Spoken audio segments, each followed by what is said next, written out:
Big boss Malayalam season 4ന്റെ finale ആഴ്ചയിലെ polling രണ്ടാം ദിവസത്തിലേക്ക് കടക്കുമ്പോൾ പ്രേക്ഷകരുടെ കനത്ത വോട്ടിംഗ് തന്നെയാണ് നടന്നുകൊണ്ടിരിക്കുന്നത്. തങ്ങളുടെ ഇഷ്ട മത്സരാർത്ഥിക്ക് ഹോട്ട്സ്റ്റാറിൽ കൃത്യമായി വോട്ട് രേഖപ്പെടുത്താൻ പ്രേക്ഷകർ ശ്രദ്ധിക്കുക. വോട്ട് സ്പ്ലിറ്റ് ചെയ്ത് അർഹതപ്പെട്ടവരുടെ വിജയം നഷ്ടപ്പെടുത്താതെ ഇരിക്കുക.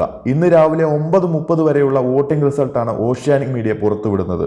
18,33,845 വോട്ടുകളുടെ അകമ്പടിയോടെ ദിൽഷ ബിഗ് ബോസ് മലയാള സീസൺ ആദ്യ ലേഡി ടൈറ്റിൽ വിന്നർ ആകും എന്ന ദൃഢനിശ്ചയത്തോടെ മുന്നേറുകയാണ്. ഡീഗ്രഡേഴ്സിനെ കണ്ടം വഴി ഓടിച്ചുകൊണ്ടാണ് ദിൽഷയുടെ വോട്ടിംഗ് നില.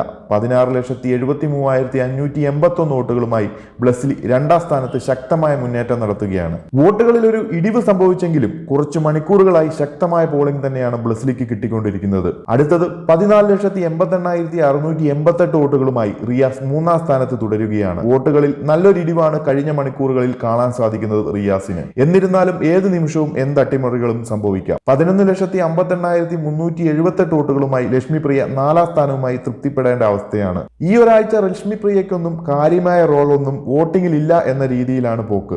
അടുത്തത് 8,88,645 വോട്ടുകളുമായി ധന്യയാണ് അഞ്ചാം സ്ഥാനത്ത്. ഈ ഒരു സീസണിൽ ധന്യയുടെ റോളും ഏതാണ്ടൊക്കെ അവസാനിച്ചു. ഇനിയൊരു തിരിച്ചുവരവ് അസാധ്യം. 7,58,248 വോട്ടുകളുമായി സൂരജാണ് ഏറ്റവും ഒടുവിൽ. ഈ ആഴ്ച ഒരു മിഡ് വീക്ക് എവിക്ഷൻ ഉണ്ടാകുകയാണെങ്കിൽ പുറത്തേക്ക് പോകാൻ കൂടുതൽ ചാൻസ് ഉള്ള ആളാണ് സൂരജ്, അതുപോലെ തന്നെ ധന്യയും. എന്തായാലും വരും മണിക്കൂറുകളിലെ കൃത്യമായ വോട്ടിംഗ് റിസൾട്ട് അറിയുന്നതിന് മറക്കാതെ ചാനൽ സബ്സ്ക്രൈബ് ചെയ്യുക. അതുപോലെ ഇഷ്ട മത്സരാർത്ഥി ആരെന്ന് കമന്റ് ബോക്സിൽ അറിയിക്കുക.